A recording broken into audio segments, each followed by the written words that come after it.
Hello and welcome to Win Without Law School. I'm Arizona lawyer Julie Lebenz. Today we are going to be talking about divorce and legal separation and how to get a temporary order if you are in a divorce case or a legal separation. So we're going to talk about what temporary orders are and the procedure to get them. First, in part one, we'll talk about what a temporary order is. In part two, we'll talk about the motion for temporary order. It can be with or without notice, and I'll show you some proposed pleadings that you can use. Part three, we'll talk about responding to a motion for temporary order. Part four will be about replying to a motion for temporary order. And in part five, we'll talk about the resolution management conference and evidentiary hearing on the motion for temporary order. So let's jump into part one. What is a temporary order? It's an interim order issued by the court to address issues that need to be addressed while the case is pending, such as payment of community debts, exclusive use of the marital home, spousal maintenance, legal decision-making, parenting time, child support, and attorney's fees.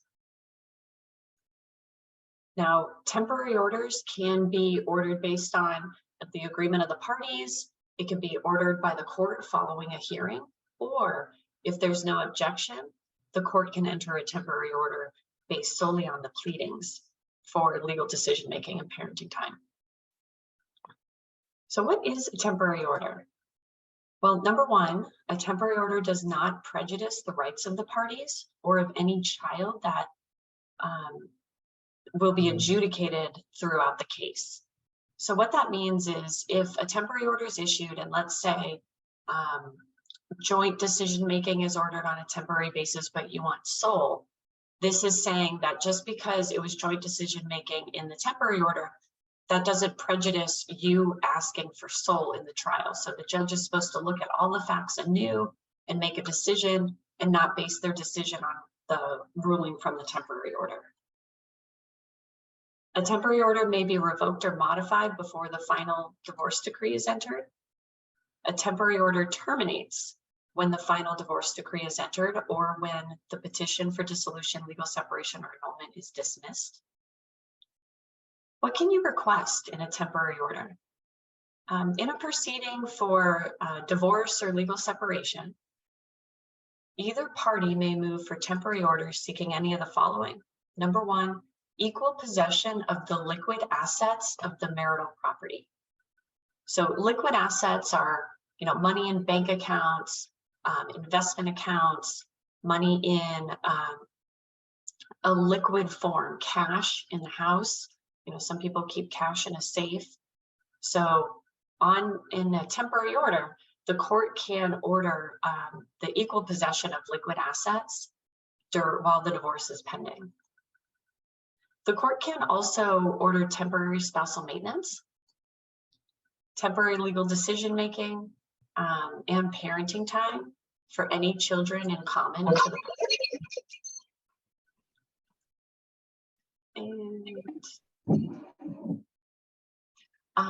Additionally, in a temporary order, you can request temporary child support. Also, exclusive use and possession of the family home or the home of the moving party. So if, for example, you've been married, but you've been living in your spouse's house, let's say your spouse owned a home prior to marriage, you got married and you moved into your spouse's house, under this statute, you can request exclusive use and possession of your spouse's home while the divorce is pending. You can also request exclusive use and possession of other property of the marital community. You can get an interim award of attorney's fees and costs. So if there's a big financial disparity between you and your spouse, let's say your spouse makes 2 or 3 times the amount you do, and in other circumstances as well, but this is generally the most common, you can go to the court and ask the court to order your spouse to pay your attorney's fees because you don't have money to do so. Other relief deemed necessary pending final resolution of the issues of the parties. So the type of relief that you can request in a temporary order when you're in the divorce and legal separation context, this is the most extensive type of relief you can ask for. If you just have a custody establishment case, then you're looking at legal decision-making, parenting time, and child support. But here in the divorce context, property and spousal maintenance and attorney's fees, all of that is also involved, as well as any other issues that need resolution before your case can get completely resolved at a final divorce trial.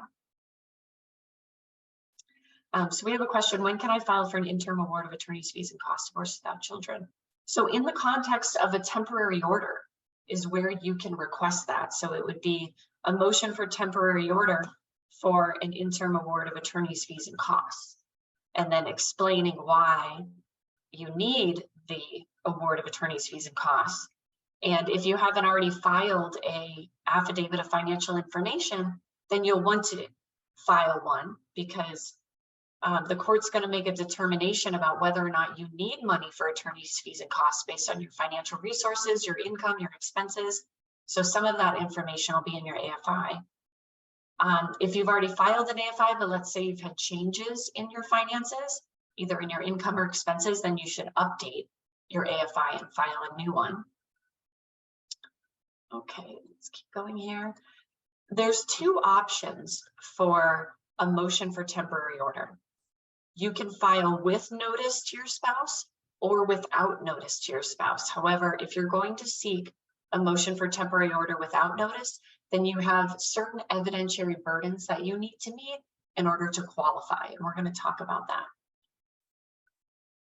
So the standard procedure is to seek a temporary order with notice to your spouse. That's going to be the most common temporary order. You're only going to request a temporary order without notice if you can show irreparable harm. In other words, you're saying, court, unless you issue this order now without notice to my spouse, then there will be irreparable harm to me, our children, or our property. So you'll need to explain what the harm is, why it's irreparable, and also why you could not give notice to your spouse of this hearing and let them come and tell the judge their side of the story. Keep in mind that if you don't qualify for a motion with temporary order without notice, so you don't have evidence of irreparable harm or reasons why you shouldn't notify the other side ahead of time, you can request expedited relief. So if a party requests an expedited hearing, the caption of the motion must include the words expedited hearing requested. Also, the motion must specify facts necessitating an expedited hearing. The court may consider and decide a request for an expedited hearing without waiting for a response or holding oral argument. So just to summarize, if there's some sort of emergency, but it doesn't rise to the level of irreparable harm, but you would like to get in front of the judge as soon as possible, this is one way to request that. Now, keep in mind the judge may not grant your request for expedited relief, but this is the way to request it, is to put expedited hearing requested in your caption and then explain in the body of your motion why expedited relief is requested and justified. For a temporary order without notice, you're going to file your motion without notice, your proposed form of temporary order, and what we call order to appear. Here it's called a notice of hearing on the motion, but the order to appear is going to be the name of the form.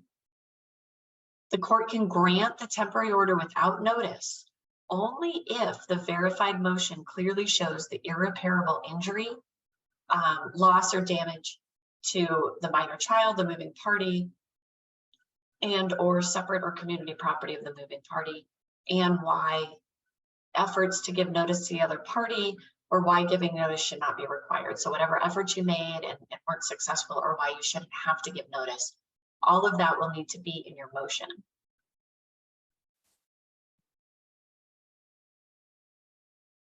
Okay, now the court may issue a temporary order without notice to the other party only if it finds the irreparable injury, and that needs to be put into the court's order. So the irreparable injury will result to the moving party or a minor child if an order is not issued until the time for responding has elapsed.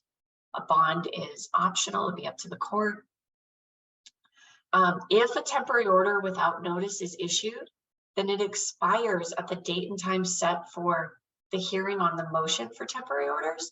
So that's called the return hearing, unless the court extends the time for good cause. So let me break this down. You file your motion for temporary order without notice. The court issues the temporary order without notice, but it's very brief. That temporary order without notice expires generally in 10 days because the court is supposed to set the return hearing 10 days after the court issues the order. Now that time period can be extended for good cause, but the bottom line is the motion without, or the temporary order without notice, that expires at the return hearing. So it's going to be a very brief amount of time. Generally, it can be extended for good cause, but in general, it's going to be a short amount of time that a temporary order without notice is in effect.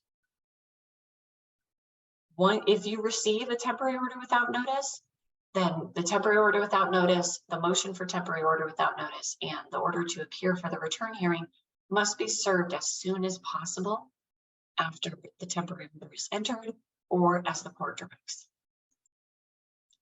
There's no bond required unless the court orders one.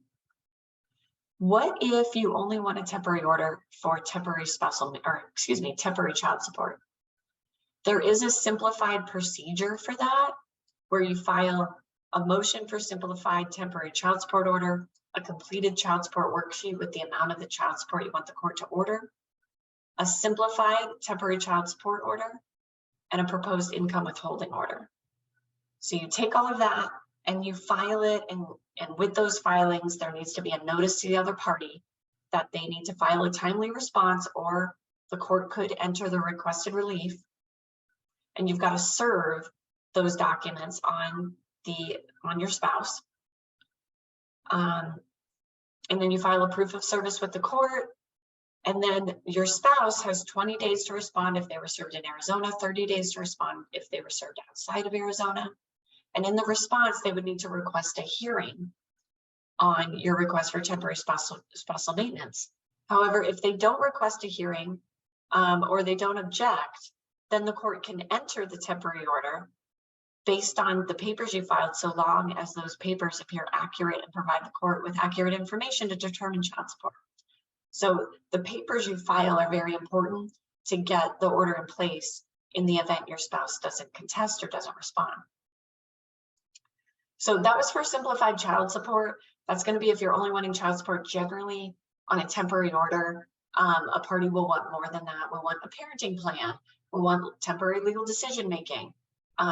May want some order related to division of community debts, may want a temporary spousal maintenance order. So usually there's more requested than just child support, but in the event you've worked out the other issues and you only want child support and it's contested, or you don't know if it's going to be contested, that would be one way to try to get it through the court. So I want you to just circle back to the procedure for temporary orders without notice. And we're going to go over this a couple of times, this procedure, just to really solidify it in your mind. So this is with notice. Step one is to file your motion, your proposed order, and your order to appear. Serve those documents. Once the order to appear is issued, serve those documents on your spouse. At that point, your spouse can do a response to the motion. If they do, you can file a reply to their response. The court will the matter will proceed to an evidentiary or a resolution management conference. And if you don't resolve all of the issues at the resolution management conference, then the court can set an evidentiary hearing. Now, it's possible the court can skip the step of setting the resolution management conference and just set the evidentiary hearing. But in general, the court is going to first set the RMC. The procedure for a temporary order without notice is quite different. So for without notice, in step one, you're going to file your motion and your proposed order and your order to appear. The court is going to take in those documents, and the judge can either grant the motion based on what you have in writing, or the court can ask you to provide testimony to, support or add more information to what's in your motion. And then the court will make a ruling, either granting the temporary order and issuing it or denying it. If the temporary order is issued, The court will also set a court date for the return hearing, which should be within 10 days or longer for good cause shown. Once you get those papers from the court, the temporary order, the order setting, the return hearing, you need to serve your motion, the temporary order, and the order setting return hearing on your spouse. You're likely going to need to hire a process server because of the short time frame involved. Prepare for the return hearing and then conduct it.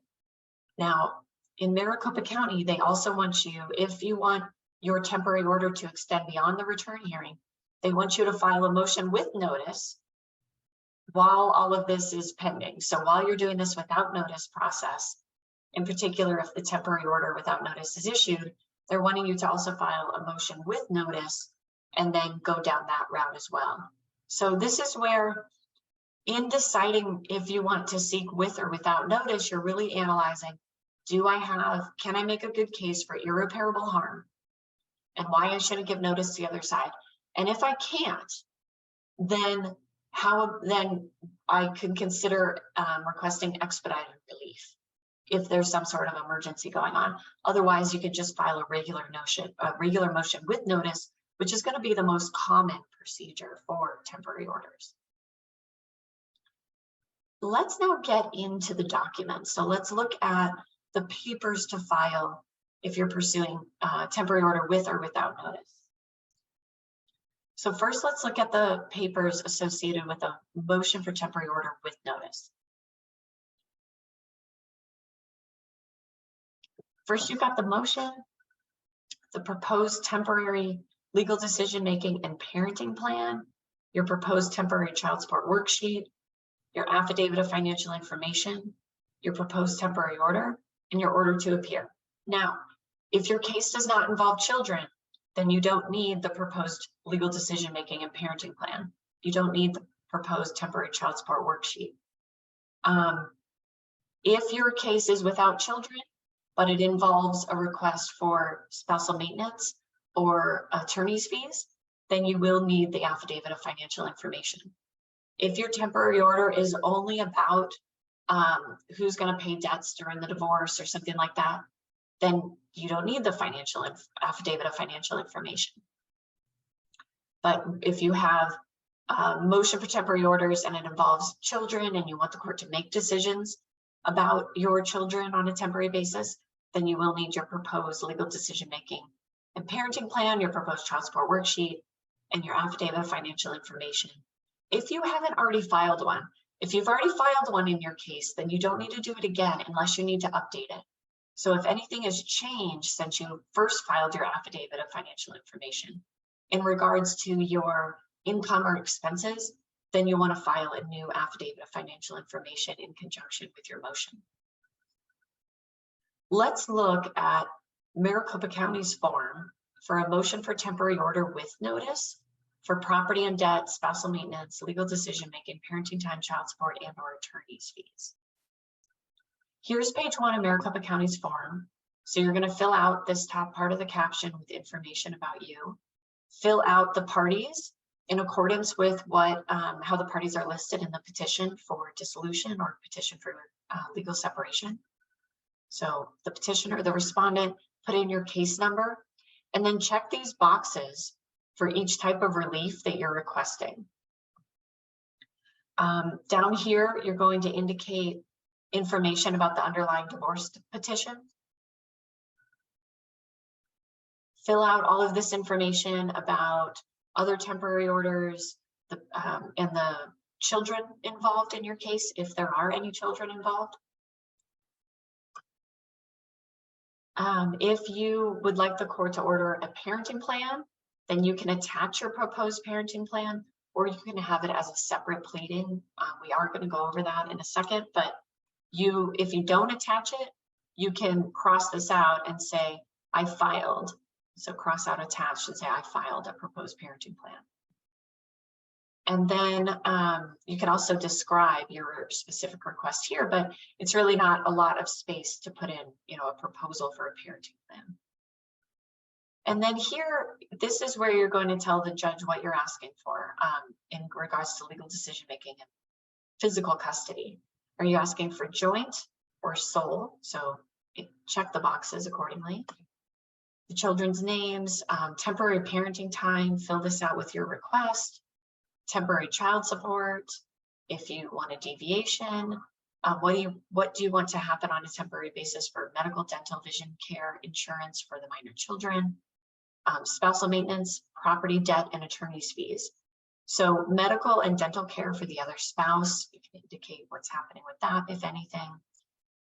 If spousal maintenance is being requested, indicate who would be paying it and how the duration, for when do you want it to start, when do you want it to end. And then if you're asking the other party to pay in a reasonable amount as ordered to the court, or if you have a specific request, you put here the amount per week or month, whatever you're requesting. It's generally a monthly amount. So, you know, $300 per month or something like that. So you can put that in here. Access to community liquid assets. So if you were asking the court to divide cash at the house or cash held in financial institutions, this is where you can make that request. So you'd indicate the name of the financial institution, the account, the name, the spouse the account's name is in, and the amount of the account, and then how you're wanting it divided. This is an order for disclosure of community liquid assets. And then payment of debts. If you're asking the court to divide any community debts while the divorce is pending, you can list the name of the creditor, the name on the account, the amount owed, the total minimum monthly payment, and then how you're wanting each debt divided between the parties. If you're asking for exclusive use and possession of property, you'll write that in here. So the address and which party, the petitioner or the respondent that you're asking to be awarded the property on a temporary basis. And then you can put a car in here or any other property you can list. Attorney's fees, put in here what you're asking for attorney's fees if that's your request. The length of the order, how long you want the temporary order in place for. Generally this first box, until further order of the court, that's would be a good box to check. Just have it in place until the court orders otherwise. And then you'll sign here before a notary, and that is your motion for temporary order with notice. If your case involves children and you're wanting a parenting plan put in place, then you would file this form. We've seen this form before. It's 10 pages long. I'm not going through it, the form in full on this video. You can access that at the case strategy creation videos for legal decision making and parenting time. And the full form is going to be down below this video for you to download. So you can access this form and fill it out, but essentially indicate in this form what you're asking in regards to legal decision making and parenting time on a temporary basis. Then you've got your child support worksheet. So you'll fill this out completely. And again, if you're wanting to know how to fill this out, because as you can see, this is a blank document, go to the case strategy creation video for child support, and you'll find all the information you need about how to fill out a child support worksheet. Here is the affidavit of financial information form for Maricopa County. It's 12 pages long. I do go through this document in other videos. We're not going to do that here, but this is where you fill out your income and expenses on a monthly basis. In addition, you'll need to complete and file a proposed order. So here is the proposed order form. So temporary order for, indicate all the things you're asking for. Now, this is a proposed temporary order, so you don't know exactly what the judge is going to grant, but the standard procedure is to fill this out with everything you want the judge to order, and then the judge can decide if he wants to make changes or not.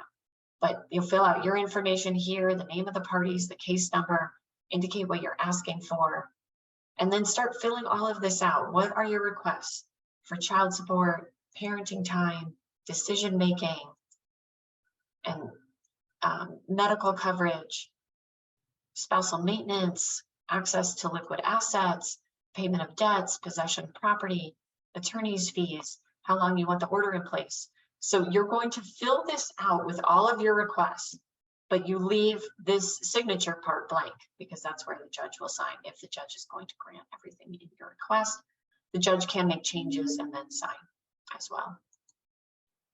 And then there's the order to appear. So this is Maricopa County's order to appear form. This is where you would just fill out the caption, the parties, the case number, the name of your spouse here, and then the court is going to fill out the rest of this form. You just need to fill out the caption and put in the name of your spouse. The court does the rest. If you're in certain outlying counties like Yavapai County, they also require this petition for order to appear be filed. So you'd fill this in, complete it, file it with your other papers, and then this is what Yavapai County's temporary orders, order to appear looks like. So just showing you this because this is the form that is common to a lot of rural counties. So if you're outside of Maricopa County, you may see this form instead. Okay, so that's the order to appear. Now let's look at what papers to file, let's look at a summary here of the papers to file for a motion for temporary order with notice. So first of all is the motion, your proposed legal decision-making and parenting plan, if you want a temporary order for that in your case involves minor children. Proposed temporary child support worksheet if your case involves children and you want a temporary order for child support. Affidavit of financial information, if you haven't already filed one or if you need to update yours. Also, if spousal maintenance, attorney's fees, or child support is at issue. A proposed temporary order with your request, and then the proposed order to appear. And you may also need to file a petition for order to appear in certain counties. What are the next steps to take after you've filed your motion for temporary orders? So you file your motion, your parenting plan, your child support worksheet, your affidavit of financial information, your proposed order to appear. And then the court's going to take those documents, put the court stamp on them, and then the court is going to issue the order to appear by giving you a court date. And that first court date is usually going to be a resolution management conference, also known as an RMC. Once you get the completed order to appear from the court, then you need to serve your spouse with your motion for temporary order, your parenting plan proposal, your child support worksheet, your affidavit of financial information, plus a blank AFI for your spouse, a proposed temporary order, and the completed order to appear. So again, tailor this list to your case. If you don't have kids, you don't need to do all those forms. I explained that a few slides ago. So this is for with kids, and if you're requesting all of this relief on a temporary basis. But if you don't have kids, then you've got the motion, an AFI if attorney's fees or spousal maintenance are at issue, the proposed order, and the completed order to appear. Once the papers are served, the opposing party has 10 business days plus 5 straight days to file a response to the motion and file their AFI. Upon the filing and service of the response, the party that filed the motion has 5 business days plus 5 straight days to file a reply to the response. Upon receiving a motion for temporary orders and the required supporting documents, the court must schedule a resolution management conference.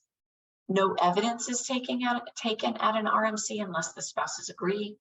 The purpose is to facilitate agreements to ideally resolve the temporary order. At the conclusion of the RMC, if issues remain that require an evidentiary hearing concerning temporary orders, the court must schedule an evidentiary hearing on those issues. The court must set the RMC or the evidentiary hearing no later than 30 days after the motion is filed. If there's disputed issues of fact, the court can't resolve those at the RMC. If an evidentiary hearing gets set, the court must set an evidentiary hearing on a date not later than 30 days after the RMC. The court can extend these deadlines for good cause shown. For any temporary parenting time order, the court must order child support on a temporary basis. Let's talk about how to serve the motion for temporary order with notice. So your order to appear is issued, you receive the order to appear, you must act promptly to complete service. You must serve your spouse with your motion, your proposed parenting plan, your proposed child support worksheet, and a blank one, a completed AFI, or excuse me, your proposed child support worksheet, a completed AFI, and a blank one, your order to appear, and your proposed temporary order. And then you have 5 days after receipt of the issued order to appear to complete service. Ultimately, you must complete service no later than 14 days before the hearing date. So you really got to jump on the service. Here's your options. You can do the acceptance of service. So there's a form. We're going to look at it. You would set a time to meet with your spouse, either at the court before a court clerk or with a notary public. At that meeting, you'd hand your spouse a copy of your papers that you filed. And then your spouse would sign the acceptance of service before the notary or court clerk, and then the acceptance of service would be completed, and then you e-file the completed acceptance of service document, and that's when service is complete. A second option is certified restricted mail. So you'd mail a copy of the papers you filed for the motion for temporary order, and you'd mail it certified restricted mail, keep your receipt. If your spouse signs the green card, then you file the green card in your receipt, and the affidavit of signature confirmation, also known as the affidavit of service by certified mail, you file that with the court, and then service is complete. Or you can hire a process server. Service is complete upon the filing of an affidavit of service if a process server serves the documents. So this is page 1 of the acceptance of service form. I go over this form in the case initiation videos, so you can get more details on this form in that video. But the bottom line is this is what the form looks like, and you check the boxes here for which forms you are giving your spouse in conjunction with them accepting service. Here's the affidavit of service with signature confirmation. This is also known as the affidavit of service by certified mail. So fill out this form. There's more details about how to fill that form out in the service videos for the case initiation section. And then if you hire a process server, this next form is not filed with the court. This is just goes to the sheriff's office if you use the sheriff to do service. If you hire a private process server, they will likely have their own similar form for you to fill out to help them locate your spouse to serve them. And then be sure to communicate with the process server about the filing of the affidavit of service, because that's when service is complete, is upon the filing of the affidavit of service. So just a reminder, the procedure for temporary orders with notice: first, you file your papers. Once the court issues the order to appear, you serve the papers on your spouse. They then have a chance to respond. If they do a response, you can do a reply. Then the case will proceed to the resolution management conference. If all issues are resolved there, it would go to the evidentiary hearing. Whereas a temporary order without notice, you file your papers. If the court issues the temporary order without notice, then you need to serve it, prepare for the return hearing, and then at the return hearing, the temporary order without notice expires. So let's just look at temporary orders without notice. Keep in mind that you have to have sufficient grounds to seek this type of relief. You've got to show the irreparable injury and why notice should not be required. The temporary order is going to expire on the date of the return hearing. The court is supposed to set a return hearing 10 days after the temporary order without notice is issued, but that date can be extended for good cause. Temporary order without notice and the supporting pleadings must be served as soon as possible. There's no bond unless the court finds that bond is appropriate. So here is the motion for pre-decree temporary order without notice for legal decision-making and physical custody. So really for without notice, the court's wanting to just focus on decision-making and custody. You can request additional relief. You'll see this box for other, but this standard form is just focusing on temporary order without notice for legal decision-making and physical custody. So fill out your caption, indicate your name, explain why in detail, why you need this order, what the irreparable injury is. Check here if this is not enough space to explain. then you can attach an additional page and do a further explanation. List the people involved, and then explain the attempts you made to give the other side notice, or why you didn't attempt notice and why that's justified. Explain that here. If you need more room, you can't attach a page. Okay, and then you may remember I indicated earlier that in Maricopa County, if you're seeking a motion for temporary order without notice and you want the temporary order to extend beyond the date of the return hearing, then you also need to file a regular motion for temporary order with notice. And so here in paragraph 5, it's asking you to indicate whether you already filed or will file your motion for temporary order with notice, or if you haven't and you don't intend to. So if you're going to file that, here's information about it, or if you don't intend to, understand that it's going to expire. All right, number 6, indicate what type of underlying petition is pending in your case. So divorce, legal separation, or annulment. So check the first box. And then information about other emergency cases involving the same parties or children. So fill this out correctly. Same thing, any other court cases involving either or both of the parties, fill that out. Any other government agency involvement with either or both the parties or the children, list that here. You can attach a page if you need more room.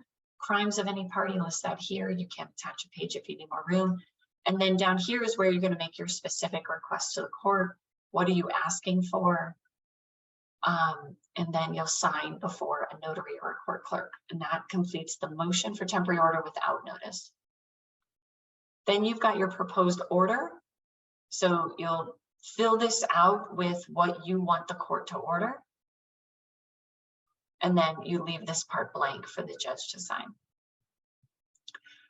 Then there's the proposed order to appear. So you'll fill out the caption, list your spouse's name, and then the court will fill out the rest of this document. If you're in Yavapai County or certain other outlying counties, you may also need to do the petition for order to appear. You'll fill that out. And then this is what the order to appear document looks like in Yavapai County and many other rural counties. So you'd fill out the caption, list your spouse's name, and the court will fill out the rest of this document. So remember, the procedure for temporary orders without notice is a little bit different. First, you file your papers. If the court is going to issue the temporary order, the court can do so immediately without notice. Upon receiving the temporary order without notice, you need to serve it on your spouse along with your motion and order setting the return hearing. Then prepare for the return hearing. And if you want the order to extend longer past the return hearing, then you'd also file a motion for a temporary order with notice in the meantime. So what are the next steps after filing a motion for temporary orders without notice? So you file your papers. The court reviews your papers and decides whether to take testimony from you or whether to issue the order based on the pleadings. But ultimately, the court is deciding whether or not to issue the order without notice. So the court's looking to see if you've provided sufficient facts to justify irreparable harm and why notice should be given, or explaining efforts you made to try to give notice. If the judge issues the temporary order without notice, the judge must schedule a return hearing within 10 days or longer for good cause shown.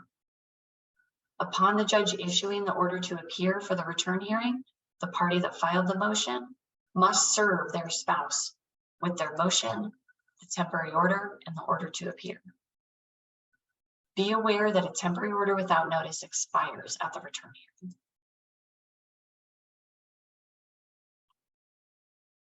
Let's look at serving a temporary order without notice. So the court's going to issue the order and the order to appear. When you receive those documents, then you need to act promptly to complete service and serve the motion, the order, and the order to appear. And you must serve the papers as soon as possible or by the deadline set by the court and file a proof of service.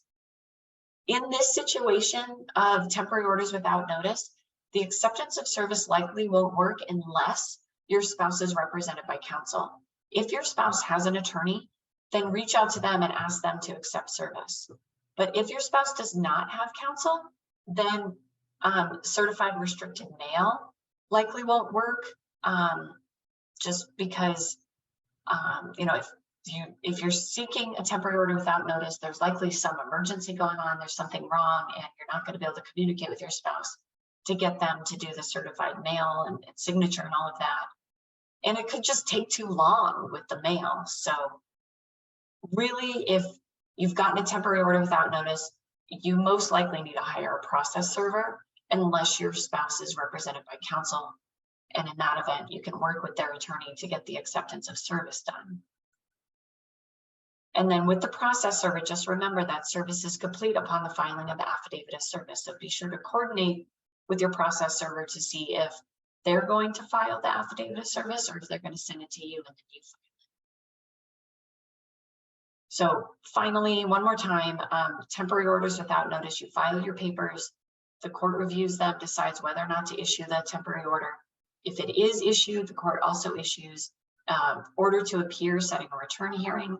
You get those papers, you need to serve them on your spouse. You likely need to hire a process server because of the short time periods involved. Prepare for the return hearing, conduct the return hearing. The temporary order without notice will expire at the return hearing. If you wanted to continue on, you need to also file a motion for temporary order with notice. And then if you filed the temporary order with notice, in the meantime, the court's going to issue an order to appear on that. That's when you're going to serve those documents on your spouse.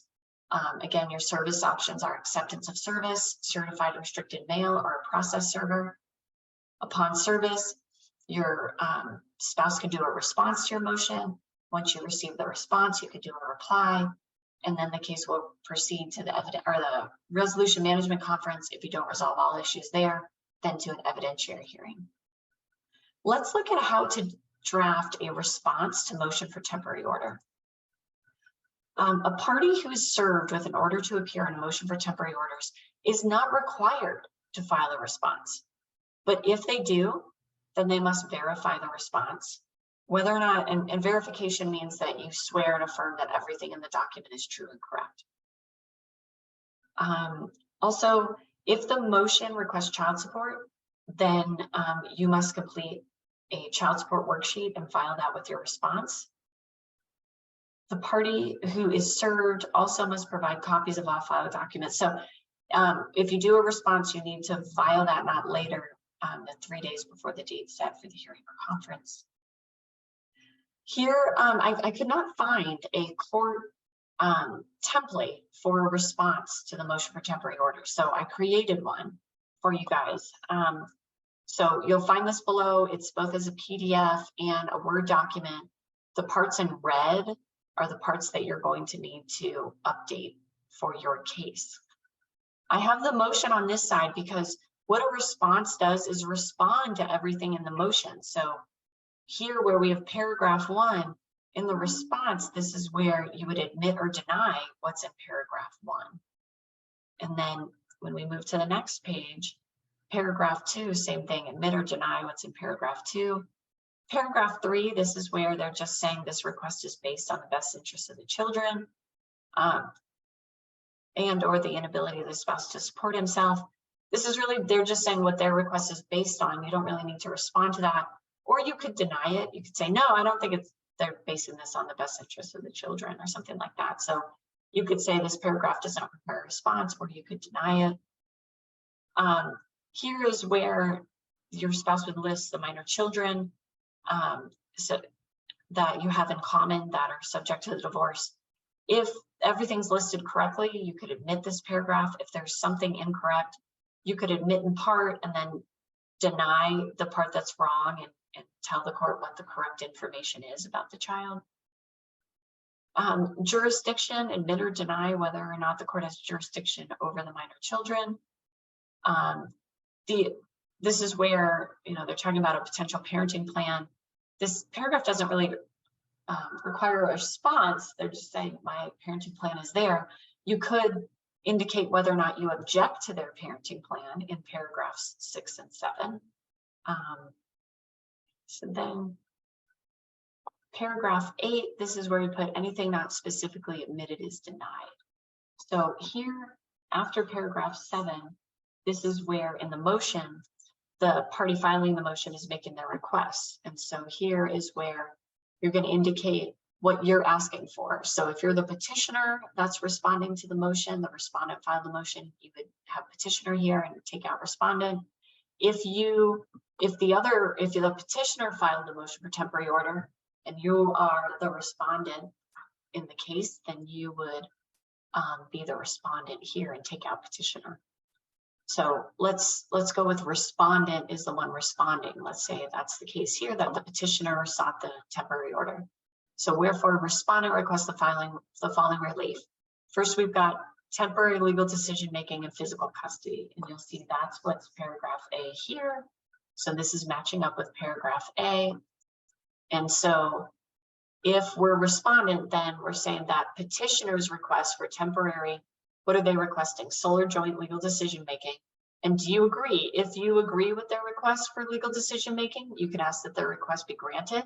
If you disagree, you can ask that their request be denied, and that this court order the following for temporary legal decision making and physical custody, and then state your request, what you want the court to do for temporary legal decision making and physical custody. Parenting time, here's paragraph B. So read through the other side's requests. And then do you want petitioner's request for temporary parenting time to be granted or denied? If you want it to be denied, then you can tell the court what you want the court to order for temporary parenting time. C is child support. So that petitioner's request for temporary child support, do you want it to be granted or denied? If you want it to be denied, then what do you want the court to order for temporary child support? Temporary medical, dental, vision care. Do you want petitioner's request for temporary medical, dental, and vision care for the minor children to be granted or denied? And if you want it denied, what do you want the court to do? For medical and dental care for the other spouse, so if spousal maintenance at issue, and there's this issue of temporary medical and dental insurance coverage, indicate whether you want that to be granted or denied. If you want it to be denied, tell the court what you want to happen with that. Spousal maintenance, do you want petitioner's request for spousal maintenance to be granted or denied? If you want it to be denied, are you requesting spousal maintenance? If not, you can just leave it at denied. Access to community liquid assets.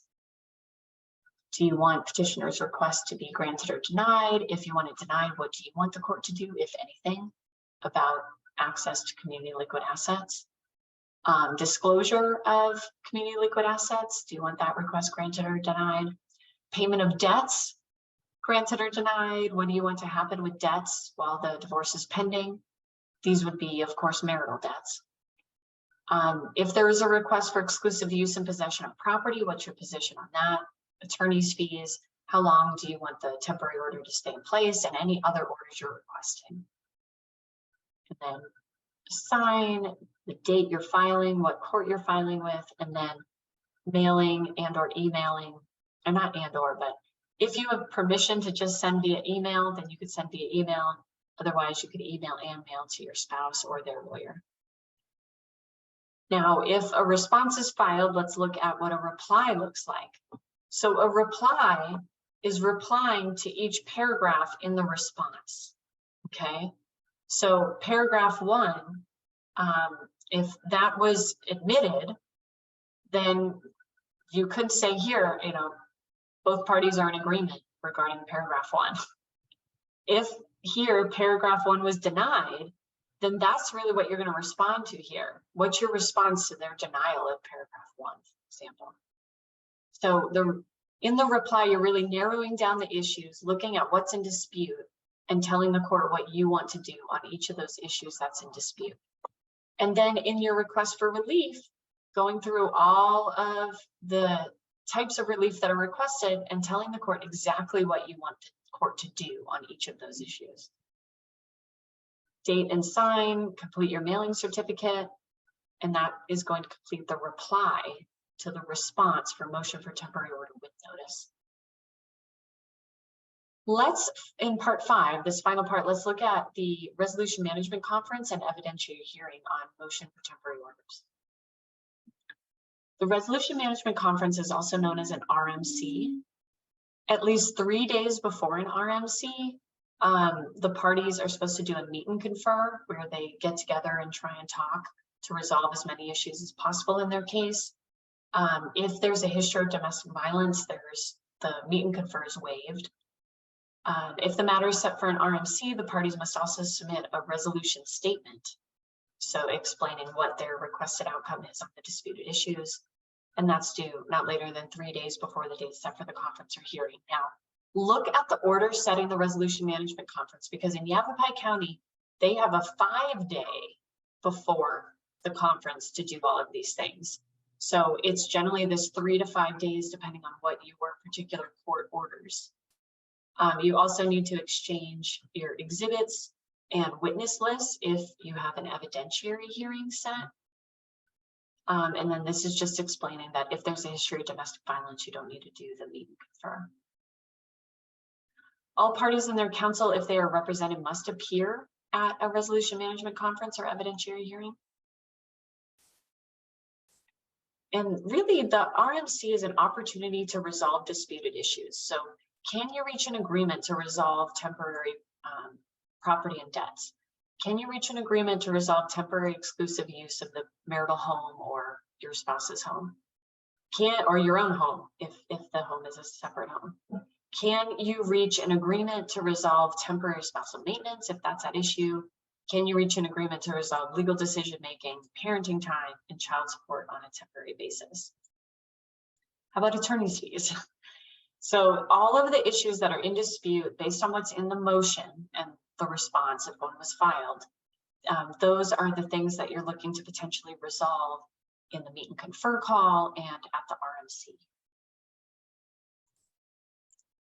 Now, if your case is not resolved at the RMC, so a full temporary order is not entered at that time, then the court will set an evidentiary hearing, which is a trial on the motion for temporary orders. And because it's just a temporary order, the court's only going to give you an hour at the most for this type of hearing. It could even be 30 minutes. So the hearing is going to be short and fast, and you're going to need to be very prepared.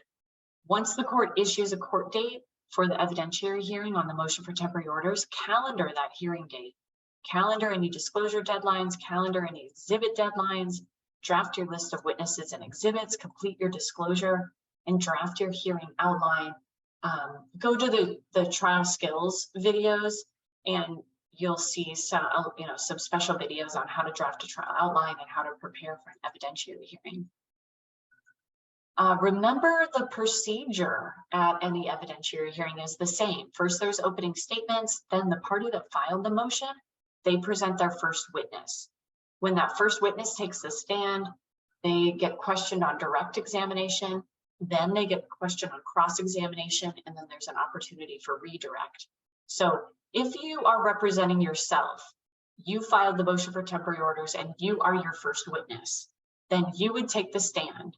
And on direct examination, because you don't have a lawyer to ask you questions, on direct, you would just testify. You would tell your story. Then you would be subject to cross-examination by your spouse or your spouse's attorney. And then once the cross-examination is done, you can talk one final time on redirect to clear up anything that came up on cross that you'd like to provide more testimony on.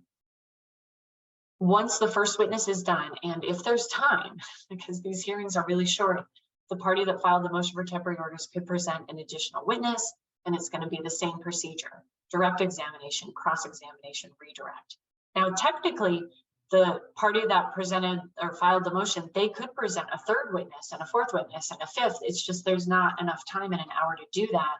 But I'm not saying they're limited to 2 witnesses. It's just you're going to have to manage your time if you're going to present more than 1 or 2 witnesses.